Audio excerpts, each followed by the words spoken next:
디지털 세상의 모든 것을 깊이 있게 알아보는 인포맥스D. 오늘도 명확한 정보와 새로운 지식을 전해드리겠습니다. 우리 조선업이 중국을 제치고 지난달 전 세계 수주량 세계 1위를 차지하면서 하반기 실적에도 기대감이 모아지고 있습니다.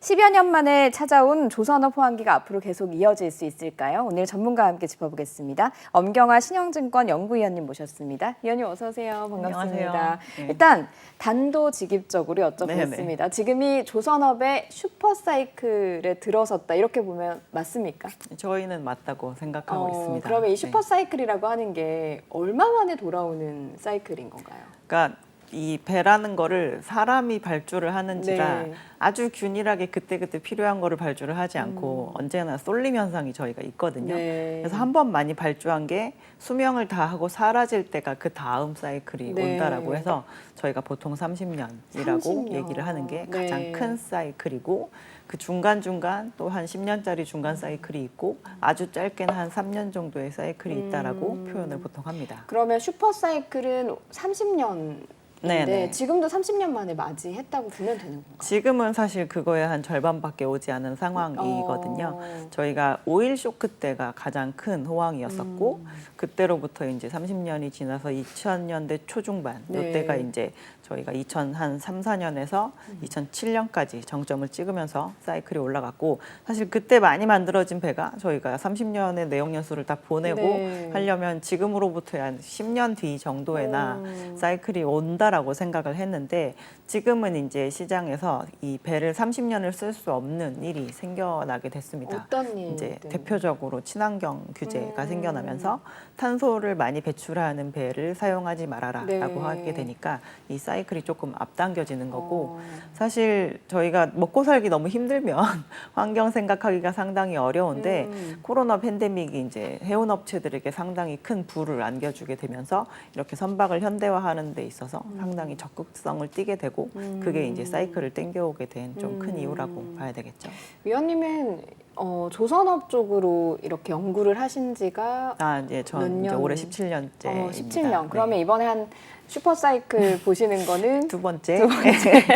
그러면 슈퍼사이클 두 번째로 맞이하시는 그 전과 비교했을 때 이제 초입 단계라고 보면 되는 건가요? 어떤 느낌이 드시나요? 전에는 사실 업종에 관련된 이제 실질적인 종사자 네. 그리고 이제 저희 같이 분석하는 사람 그리고 투자하는 모든 분들이 다 흥분해 있는 약간 그런 사이클의 성격이었었고요. 지금은 저희가 이제 지금으로부터 과거 10년은 저희가 상당히 산업이 힘들었었기 때문에 아주 센 구조 조정기를 보내고 나서 지금도 조금 이렇게 냉정한 이성이 많이 살아 계시더라고요. 정말로 이번에 사이클이 오는 게 맞을까? 그리고 이게 이제 지속 가능성이 좀 높을까? 이거에 대한 걱정을 계속하면서 좀 접근하는 그런 네. 두 번째 사이클인 것 같습니다. 네. 그러면 이제 사실은 지금 경기 어렵다 이런 얘기 상당히 많이 하고 있잖아요. 지난해에도 그렇고. 그런데 사실 조선업이라고 하는 건 해운업이랑 같이 이제 연결이 돼 있다 보니까 이게 경기의 흐름을 많이 타잖아요. 유가 영향도 많이 받고요. 네네. 그럼 경기가 안 좋은데 조선업은 왜 이렇게 슈퍼사이클을 맞이하게 됐나 좀 궁금한 부분이 있어요. 경기 민감도로 치면 조선업체의 고객사에 해당하는 사실 해운사들이 훨씬 더 세게 네. 경기를 타는 편인데요. 지금 실제로 그래서 해운업체들이 코로나 때 많이 날리던 그 화물의 양이 실질적으로 줄고 그 운임 또한 많이 내려와 있는 상황이긴 하지만 코로나 팬데믹 때 벌어들인 이 수익의 레벨이 사실 역사적으로 가장 높은 수준이기 때문에 저희가 팬데믹 때 가장 돈을 많이 번 컨테이너 선사들은 한 60년치 돈 벌었다라고 추산을 하고 있거든요. 60년치요? 예, 그래서 이 지금 현재 물동량이 줄고 운임이 빠져가지고 뭐 2분기, 3분기, 4분기 계속 적자가 난다고 하더라도 네. 그게 전혀 이 해운업체들의 재무구조상 타격이 1도 주지 않을 정도 수준이기 그렇겠네요. 때문에 60년치 벌어들였으면. 예, 저희가 네. 그래서 21년부터 꾸준하게 발주한 선박을 지금 뭐 투자를 철회한다거나 아니면은 뭐 이거에 대해서 다시 한번 생각해 본다거나 이런 액션을 취하고 있는 주체들이 전혀 없습니다. 네. 그래서 조선업체들은 어쨌든 그 과거의 호황 때 발주한 수주 잔고를 들고 계속 나중에 건조를 하는 시기이기 때문에 어떻게 보면 경기가 급 급하락할 때 좀 안정성을 오히려 더 가지고 있는 업종이다라고 이해하셔도 될 것 같아요. 해운업하고는 조금 다른 성격이 있는 네네. 부분이 있다. 앞서서 그 지금 슈퍼사이클을 맞이했음에도 불구하고 이전의 슈퍼사이클보다는 좀 침착하고 냉정하게 네. 바라보는 이유가 2015년에 상당히 어려웠기 때문에 어마어마하게 어려움을 겪었기 때문이다라고 말씀을 해주셨잖아요. 얼마나 어려움을 겪었길래 어떤 과정을 거쳤길래 그렇게 이제 냉정한 시각을 아직도 잃지 않으시는 건가요? 그때 시장에 이제 쇼크를 준 주체는 사실 중국이었습니다. 지금도 전 세계 네. 시장에 쇼크를 주고 있는데 2015년 이전까지는 중국이 뭔가 과잉 산업에 대해서 제재를 좀 덜 하는 상태였어요. 근데 2015년부터 철강 관련 비즈니스나 이런 것도 화이트 리스트 딱 만들어서 더 이상 증산은 하지 않아야 되겠다라는 네. 방향으로 딱 잡고 나니까 이 물동량에 너무 크게 쇼크가 오기 시작을 했습니다. 그래서 저희가 전 세계 경기의 바로미터라고 보는 지표 중에 하나가 원자재를 수송하는 해운업체들이 주로 겪게 되는 그 운임이거든요. BDI라고 하는 거. 매일매일 발표가 되고 네. 궁극적으로 저희가 경기가 좋아지려면 원자재가 먼저 수송이 되고 나중에 완성품이 네. 나오게 되는 것이기 때문에 경기 선행성을 가장 많이 갖는다라고 보는데 그 지수가 1년을 통틀어 평균이 1000을 하회한 게 2015년이 그 지수가 발표된 이후에 두 번째 있는 일이었었고요. 2016년에도 또 1년간의 평균 수치가 1000을 하회할 정도로 대단히 좋지 않았습니다. 네. 그래서 이거는 전 세계 모든 해운사들이 아무리 애를 써도 항상 적자인 상황에 머무르게 되는 것인데 그게 무려 2년이나 지속이 되다 보니까 이 관련 종사자에 해당하는 해운업체들도 상당히 많이 나가 떨어지기 시작을 했고 조선업체들한테 뭔가 선박을 신규로 발주하겠다는 그 생각을 1도 할 수 없을 만한 상황이었었기 때문에 그리고 조선업체들이 그 이전에 받아놓은 저희가 네. 또 다른 해양 플랜트 물량을 건조를 하면서 몇 년 동안 적자가 지속이 되고 있었던 상황이었었거든요. 그래서 그때는 사실 모든 것이 다 다운사이징 되고 네. 업종 관련된 종사자분들도 계속 업계를 떠나시고 그래서 이 전체적으로 그냥 회사가 하는 작업량 자체도 계속 줄지만 뭐 인력과 관련된 부분도 계속 줄고 뭐 정부의 투자도 추가로 있을 수도 없고 그리고 전방 산업마저도 부실하니까 앞으로 이제 3년 뒤에 미래가 잘 보이지 않는 그런 네. 정도의 수준이었다고 생각하시면 쉽게 될 것 말하면 같아요. 문 닫는 회사도 많이 늘어났을 그렇죠. 거고요. 네. 그러면 떠나는 인력이 많았으면 그 수치상으로 그 전에 비해서 뭐 몇 %라든가 얼마나 줄어들었다? 저희가 조선업에 가장 많이 종사했었던 사람들이 있을 때의 그 전체 종사자를 한 20만 명 정도라고 네. 한국에서 이야기를 하는데 이 건조량이 15, 16년에 줄고 끝난 것이 아니고 사실 실질적으로 1년에 만드는 양은 21년 상반기까지 계속 줄었습니다. 그래서 21년 상반기에 한국의 조선업 종사자들이 10만 명이 깨졌어요. 10만, 네, 한마디로 10만 명 얘기해서 밑으로 내려왔더니. 네네, 뭐 9만 4천 명 네. 이렇게까지 내려왔으니까 그냥 쉽게 얘기해서 반토막이 났었던 정도 수준이라고 보시면 될 것 같습니다. 그건 연쇄적으로 당연한 일이겠네요. 그러니까 네. 회사가 문을 닫고 인력이 또 줄어들고 뭐 회사는 또 어려워지니까 사람을 고용할 수도 없고 이게 그렇죠. 이제 악순환이 계속 되어 왔던 건데 그럼 중국이 그런 방침을 내놓으면서 이게 연쇄적으로 일어난 일이잖아요. 네. 지금은 그런 위험이 없습니까?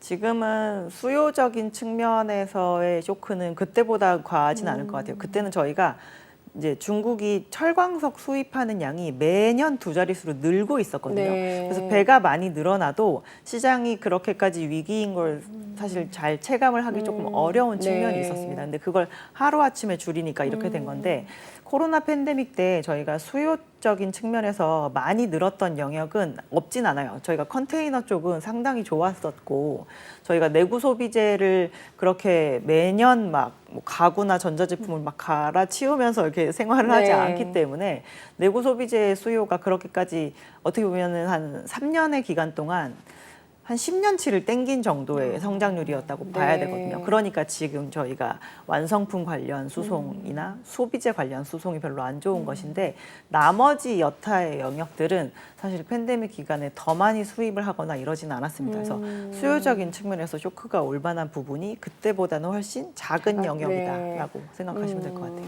그러면 이제 일단은 그런 위험성도 줄어들었고 그런 상황에서 슈퍼사이클을 맞이했는데 한번 슈퍼사이클을 맞이하게 되면 과거 사례를 봤을 때 어느 정도 가게 되나요? 뭐 그냥 단순하게 전방 산업에 해당하는 네. 해운사들은 저희가 1%포인트의 공급만 부족해도 운임은 원래 10배씩 뛰는 게 정상이다라고 네. 표현을 하거든요. 왜냐하면 배가 나오기까지 거의 10년 정도, 그러니까 3년 정도 걸리기 때문에. 네. 그래서 그런 거에 있어서는 그 수송 행위에 대해서 얼마나 시장이 그냥 가격을 부여해 주느냐인데 그 이후로 지금 조선업체들 같은 경우 만드는 배의 가격이 그 해운 호황으로 인해서 지금 한 저점 대비해서는 한 30% 정도 배 가격 자체가. 총 단가 네. 기준으로는 30% 정도 올랐고 네. 이제 주력 선종이라고 얘기하거나 이제 주요 선종이라고 얘기하는 선박들은 한 40-50% 정도 네. 올랐습니다. 근데 저희가 그 사이에 이제 조선업체들이 뭔가 지불을 해야 되는 비용 쪽도 변했으니까 당연히 그거만큼 이제 올라간 것만큼이 전부 수익으로 오지는 않겠지만 비용이 올라간 걸 감안한다고 하더라도 지금 뭐 0.몇 %나 1%에 불과하던 영업이익률이 지금 수주하는 선박들을 만들게 됐을 때는 나중엔 한 20% 근접까지 가지 않을까라고 보고 있습니다. 그 나중이라고 수익, 하는 네. 시점이 한 몇 년 정도? 25년 상반기 정도가 되지 않을까. 그러면 지금은 정말 이제 들어서서 막 올라가고 있는 그 올라탄 상태인 거네요. 실적 측면에 있어서는 네. 이제 턴어라운드 하고 네. 이제 초기에 해당이 되고 앞으로 한 2년 정도 수준은 좀 안정권에 있다라고 네. 보셔도 됩니다. 앞서서 그 배 가격이 상당히 올랐다라는 말씀을 해주셨는데 배 가격은 왜 오르는 건가요? 그게 결국에는 수익으로 이어지는 거잖아요. 그렇죠. 네. 배는 진짜로 시가로 움직이는 그런 물건이라고 보시면 네. 될 것 같고요. 저희가 완전히 주문 제작하는 방식이기 때문에 시장에 뭔가 이렇게 공산품적으로 정해진 가격은 없습니다. 그리고 배는 저희가 이 똑같이 건설처럼 조선이 수주 산업이긴 하지만 네. 특정한 장소에서 만들어서 내놓잖아요. 그래서 그 기간 동안 이 장소를 사용을 해서 배를 만들어낼 수 있는 권리를 사는 거거든요. 어떻게 보면. 그래서 그 자리에 대한 자리값을 저희가 누가 더 많이 지불하느냐에 대해서 경쟁이 붙게 되면 이제 거기에서 가격이 움직이게 되는 거죠. 예를 들면 이제 첫 번째 배랑 두 번째 배를 건조를 하기로 이제 되어 있는데 이 중간에 조금 시간이 떠요. 네. 그러면 이 부분에 우리가 좀 끼어들어서 1과 2 사이에 1.5 시기에 1.5번째로 우리 배 좀 만들어 달라고 하면 돈을 많이 지불하면 그 배 가격이 올라가게 그렇게 되는 거죠. 네. 그 자리의 특성 때문에 그런 네, 거군요. 저희가 이 신조성과라고 집계를 하는 그 수치는 전 세계에 있는 이제 주요 브로커들이 내놓은 수치를 가지고 통계를 낸 지수거든요. 그래서 이게 몇백 년 동안 지속이 되어 온 해운업의 그 전통적인 지수 산정 방식인데 네. 그렇기 때문에 이제 이쪽 시장이 요즘에는 주문이 좀 많은데 여기에서 경쟁적으로 어제 100만 불 불렀던 사람이 네. 뭐 150만 불로 좀 올렸다라고 네. 하면 그게 그냥 시장의 가격에 반영이 되는 겁니다. 그 배라고 하는 게 저도 이제 잘 몰라서 여쭤보는 건데 배를 만들기 시작할 때 발주를 넣은 해운사에서 네. 돈을 주기 시작하나요? 아니면 배를 다 만들고 줄 때 배를 주면 돈을 주나요? 배는 부동산이에요. 그래서 저희가 일시불로 사시는 분들은 잘 없습니다. 네. 아무리 저희가 뭐 선박왕이라고 하더라도 네. 보통 대출로 사는 것이고요. 장기 대출로 사서 이 배를 만드는 동안은 은행이 돈을 줍니다. 그리고 이 배를 선사가 딱 인도를 받는 순간 네. 그 순간에 이 배에 대한 자산에 대한 권리도 해운사에게 생기는 거고 이 배로 대출이 나갔던 그 대출도 자기의 대출이 되는 거죠. 해운사의 대출이 이제 배를 받을 때 네, 받을 되는 때 거고. 자산과 네. 부채가 모두 해운사의 몫으로 되는 겁니다. 그러면 조선사 입장에서는 본격적으로 수익이 날 때는 배를 줄 때겠네요. 다 완성해서 줄 때. 만드는 중간중간 해운사 어차피 조선업체들은 계속 은행으로부터 네, 돈을 네. 수취를 하기 때문에 네. 진행 기준으로 다 수익을 인식을 하고요. 이제 만약에 중간에 이 뭔가 계약이 파기가 된다라고 네. 되면 그때의 이 배에 대한 소유권은 조선소에게 있습니다. 그래서 일단 은행한테 돈을 받아서 다 짓거나 아니면 이제 이 대출 관계도 이쪽 둘 사이의 관계가 끊겼으니까 중간까지만 저희가 중도금 받고 그 계약이 파기가 되면 그 끝날 때까지 조선업체가 자체적인 돈을 들여서라도 이 배를 지은 다음에 시장에다가 받지 못한 돈 정도의 수준으로 이렇게 내놓게 되죠. 그러면 가격이 싸니까 상대적으로 네. 자금을 회수할 수 있는 부분은 크게 어렵진 않습니다. 그렇군요. 좀 특이점들이 있는 거군요. 네네. 그러면 지금 우리나라 그 빅3 조선사들 얼마나 지금 수익을 얻고 있는지 수치가 나온 게 있는지를 여쭤볼게요. 그냥 단순히 이번에 2분기 실적 발표 나온 걸로 봤을 때 실적의 수치상으로 가장 좋았던 부분은 작년 비슷한 시기 대비해서 매출액들이 다 20-30%씩 네. 늘었다라는 겁니다. 네. 그렇다라고 하는 건 건조량이 아주 크게 늘지는 않았는데 만드는 제품의 단가가 올라갔다라는 것이기 때문에 일단 매출로 인식이 되는 게 많았다는 건 이제 받아들이는 돈은 많아지긴 한 네. 건데 이제 비용적인 측면이 많이 그 사이에 변했잖아요. 저희가 재료 가격도 많이 오르고 인건비도 많이 네. 올랐어서 이제 작년까지만 해도 저희가 이러저러한 것 때문에 충당금을 좀 떨겠습니다라고 하면서 중간중간 일회성 비용이라는 게 많이 발생을 했는데 네. 이번에는 그래도 그런 일회성 비용들이 많이 줄고 일부 업체는 아주 적긴 하지만 이제 흑자 전환을 한 업체들이 조금씩 나타나고 있는 상황입니다. 그 각 회사별로 좀 지금 어느 정도의 수주 목표량을 달성을 했는지도 궁금하거든요. 수주 올해 연초에 발표를 한 수치가 작년 연간 수주했던 것보다는 한 20%씩 낮긴 했거든요. 왜냐하면 21년도 목표 자체가 낮았어요? 목표 자체가 조금 낮긴 했는데 그 목표치가 대략적인 수준으로 보면 1년에 회사들이 만들 수 있는 양 정도를 네. 그냥 발표를 한 겁니다. 그 정도를 발표를 하면 저희가 수주하고 만들어서 계속 내보내도 수주 잔고가 전혀 변하지 않는 수준이니까 그냥 적당한 수준을 얘기를 한 건데요. 이미 뭐 지금 현대중공업 그룹 같은 경우는 90% 이상 수주 목표를 달성을 한 상황이고요. 네. 삼성중공업도 얼마 전에 이제 메탄올 추진 컨테이너 선박을 시리즈물로 상당히 많이 수주를 하면서 이미 과반 이상 수주를 한 상태이고 이제 최근에 오너십이 바뀌었었던 이제 하나오션만이 올해 목표치 대비해서 아직까지 수주를 달성한 비율이 조금 낮긴 한데 네. 지금 연초부터 계속 이야기되고 있던 카타르 2차 프로젝트가 아직도 발표가 되지 않았습니다. 그래서 그 물량이 발주가 되면 사실 하나오션 같은 경우도 올해 연간 그 실적 목표치를 달성하는데 크게 무리가 없을 것으로 보고 있고 대부분의 업체가 아마 연말이 됐을 때는 올해도 3년 연속 그 초과 달성할 것 같습니다라고 이야기를 하고 있습니다. 그러면 하반기에는 더 좋을 수밖에 없는 신호들이 계속 나오고 있는 거고. 하반기에는 이제 나머지 저희가 예상했던 수주가 다 나와버리고 나면 네. 연말은 오히려 좀 쉬지 않을까라고 생각하고 네. 있습니다. 그 사실 그 배도 잘 만드는, 그러니까 회사마다 잘 만드는 게 다르다고 들었거든요. 네네. 조금씩은 이제 분야가 다르다라고 들었는데 일단은 우리나라가 배 종류 중에서 어느 배를 잘 만드나요?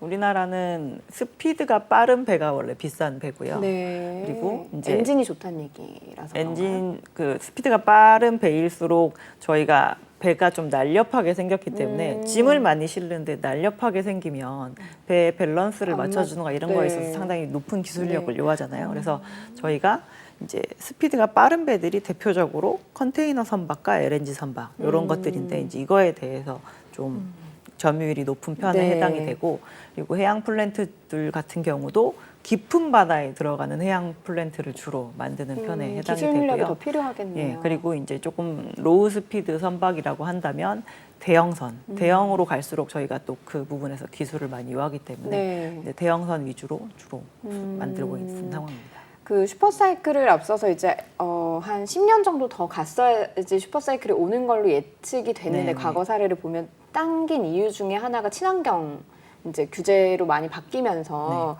그렇다라고 말씀을 하셨는데 이 친환경이 우리나라의 호재가 된 이유가 있다면서요? 우리가 그럼 LNG 이런 걸 LNG 선이나 이런 걸 잘 만들어서 그런 건가요? 우리나라가 LNG선을 잘 만드는 것도 물론 있고요. 이 친환경의 규제의 큰 방향성은 결국엔 탄소를 줄이라는 겁니다. 네. 저희가 온실가스를 많이 안 내보내는 배를 만들으라는 건데 궁극적으로 모든 환경 규제의 가장 정석적인 대응 방법은 친환경 연료를 쓰면 돼요. 근데 그 연료가 너무 비싸니까 이제 여러 가지로 조선 업체들이나 아니면 자동차 업체들 같은 경우도 연료를 옛날 거를 그냥 쓰되 아예 배출되는 가스에서 뭔가 오염물질을 빼내는 그런 방법을 취하려고 하는 거잖아요. 그래서 이제 저희가 육상에 있는 플랜트 같은 경우도 탈황 장치가 있듯이 배에도 이제 2020년부터 시작했던 환경 그 규제 중에서 황사나무를 덜 내놨으면 좋겠다라고 하는 그런 규제가 있었는데 그래서 배를 그대로 연료를 쓰고 그럼 저희가 탈황 장치를 다룰게요라고 했었던 그런 회피책을 사용한 그런 네. 사례도 있습니다. 그래서 이 배에 적용이 되는 모든 규제는 정석적인 방법으로는 친환경 연료를 쓰면 되지만 그게 아니었을 때는 회피책을 기술력 높게 개발을 해서 그거를 적용해서 시장에서 인정만 받을 수 있으면 네. 인정을 해주겠다라는 건데 그런 거에 대한 기술 개발의 그 정도가 가장 높은 편이기도 하고요. 저희가 유일하게 그 화석 연료 중에서 천연가스는 친환경 연료로 인정이 되는 부분이 있잖아요. 전 네. 세계적으로. 그리고 특히나 이 선박 관련된 거는 원래 유럽이 규제가 제일 센 편인데 유럽이 이제 그 천연가스에 대해서 친환경으로 인정을 했으니까.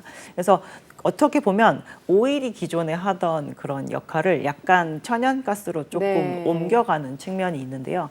천연가스 시장은 사실 선박 시장에서 엄청나게 작은 시장입니다.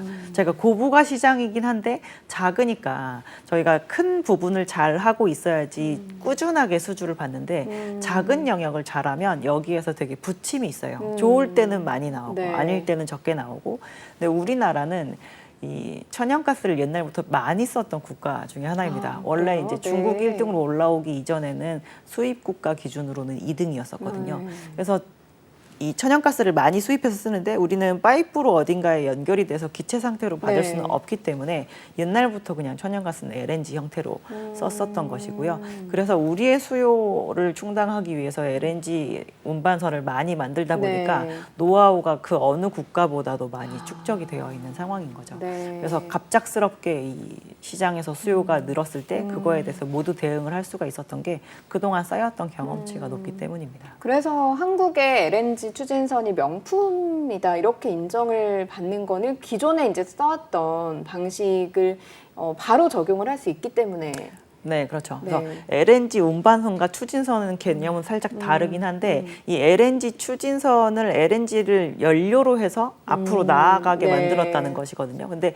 LNG 추진선의 태동이 LNG 운반선에서 운반선, 생겼습니다. 네. 왜냐하면 LNG 운반선을 원래 기름으로 추진을 하다가 보니까 이 날르는 화물 자체가 조금씩 기화돼서 날아가는 거예요. 네. 그래서 그게 아까우니까 우리 그러면 기름도 쓰고 이 날아가는 가스도 조금 써서 듀얼 퓨얼 그 두 가지 연료로 다 배를 추진을 시킬게요라고 해서 만들어진 게 LNG 네. DF 선박에 네. 해당이 되거든요. 그래서 LNG 운반선을 많이 만들다 보니 이거를 DF 형태로 만들기 시작을 했고 자연스럽게 LNG 추진선을 제일 많이 만들어 본 네. 나라가 된 거죠. 메탄올선은 어때요? 지금 앞서서 대우조선해양에서 많이 수주를 했다고 삼성에서 많이 삼성에서 수주- 많이 네네네. 했다고 하셨나요? 그 메탄올선 같은 경우도 우리나라가 전 세계적으로 봤을 때 가장 잘 만드는 나라라고 보면 되는 거예요. 이 메탄올 추진선을 만들겠다라고 이렇게 손을 처음에 들은 그 해운사가 덴마크에 있는 머스크라고 하는 네. 해운사인데요. 작년에 순위가 바뀌긴 했지만 거의 30년 가까이 1등 자리를 고수해 왔던 네. 해운사에 해당이 네. 됩니다. 근데 이 해운사가 원래는 자체적으로 한 2005년 정도까지 조선소를 가지고 있었어요. 그룹 내에. 근데 이제 그 뒤로 우리가 조선업까지 영위하는 건 조금 어렵겠다라고 하면서 그 뒤로는 한국에 있는 메이저 업체 한 군데를 딱 집어서 신선종을 만들 때마다 이제 그 업체와 협업을 하는 구조로 지금까지 발전을 해왔습니다. 네. 그래서 2010년대 초반, 2011년에 저희가 효율이 좋은 선박을 만들 거라고 해서 트리플 E 클래스라고 하는 컨테이너 네. 선박을 만들었던 적이 있는데 그거는 지금의 하나오션이 된 대우조선해양에 완전히 다 몰아서 발주를 줬었는데요. 이번에 메탄올 추진선을 발주를 할 때 한국에 있는 HD현대그룹에다가 발주를 해서 작은 컨테이너 선박은 미포조선이 건조를 담당해줬으면 네. 좋겠고 큰 컨테이너 선박은 현대중공업이 만들어줬으면 좋겠다라고 해서 전격적으로 초기 발주를 현대중공업에 했습니다. 네. 그렇다 보니까 아무래도 이제 거기에서 기술 개발이 제일 먼저 이루어질 예정이고 올해 지금 그 선박이 인도가 시작이 된 상태거든요. 그러면 만들어진 선박이 시장에서 돌아다니면서 그 나오는 실증 데이터를 제일 먼저 가질 수 있는 조선업체가 되는 겁니다. 네. 그렇다 보니까 아무래도 이제 퍼스트 무버로서 저희가 시장에서 가장 먼저 해운사들이 찾을 수밖에 없는 그런 상황이 좀 재현이 된 거죠. 뭐 무기로 치면 실전 경험이 있는 그렇죠. 것들이 계속 시장에 네네. 선보여지는 거니까 저 배 우리도 그럼 해야 되겠다라고 하면서 맞습니다. 메탄올선을 찾는 그런 해운사들은 우리를 찾을 가능성이 높아진다. 네, 일단 네. 가격 이런 거 다 상관없이 네. 일단은 해봤었던 조선소에게 찾아갈 가능성이 높죠. 네. 그런데 사실 그 중국이 그 2008년쯤인가요? 굉장히 저가로 배를 많이 만들어내면서 네네. 우리도 어려워졌던 그런 경험이 있잖아요. 네. 뭐 많이 만들어내서 수주를 많이 따내면 아무래도 전 세계 시장에서 1위를 차지하는 건 당연할 것 같은데 수주량 측면에서는. 근데 우리가 잘하는 영역을 하다 보니까 뭐 2위도 상관이 없다. 사실 그 수치가 크게 문제가 될 건 아니다라는 목소리가 있었단 말이죠. 근데 중국이 친환경 선박에 관심을 가지고 있다. 투자를 엄청나게 할 것이다라는 이야기가 솔솔 나오고 있어요. 이러면 또다시 위협이 되지 않을까 하는 우려도 되거든요. 지금도 사실 양적으로는 중국이 1등입니다. 네. 우리가 만드는 톤수 기준으로 1등을 할 거야라고 하면 그것도 한국 시장에 그렇게 좋을 가능성은 상당히 제한적이고요.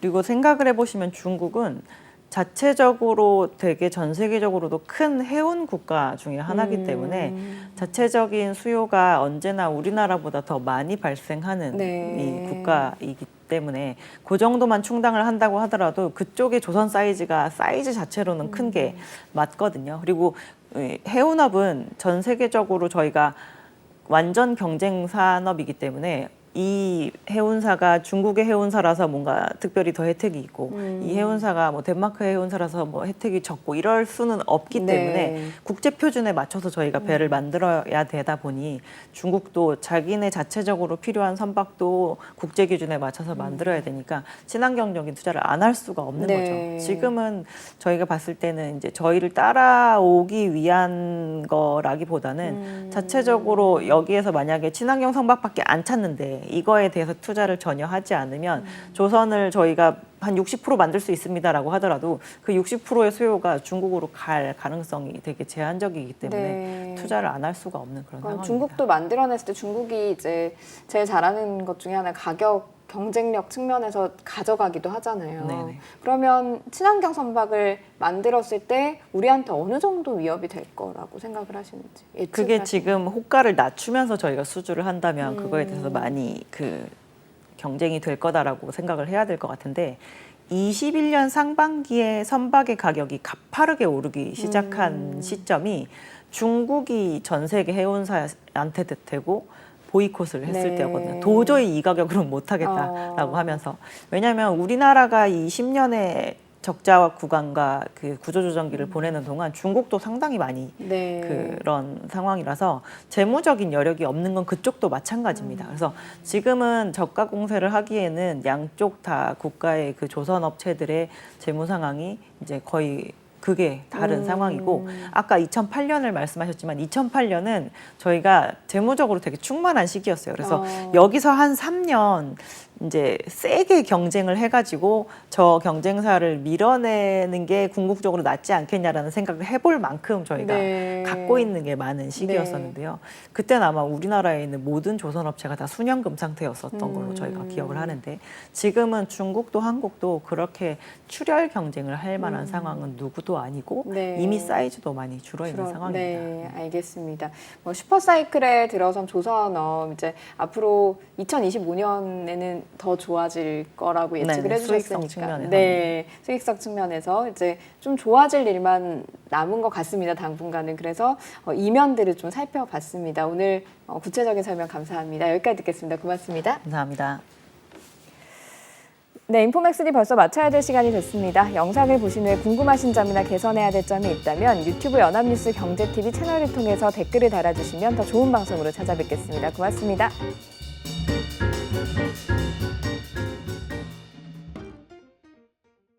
안녕하세요. 인포맥스D 아나운서 강래원입니다. 더 많은 실시간 경제 뉴스와 경제 정보를 알고 싶으시다면 오른쪽 구독 버튼을 눌러주세요.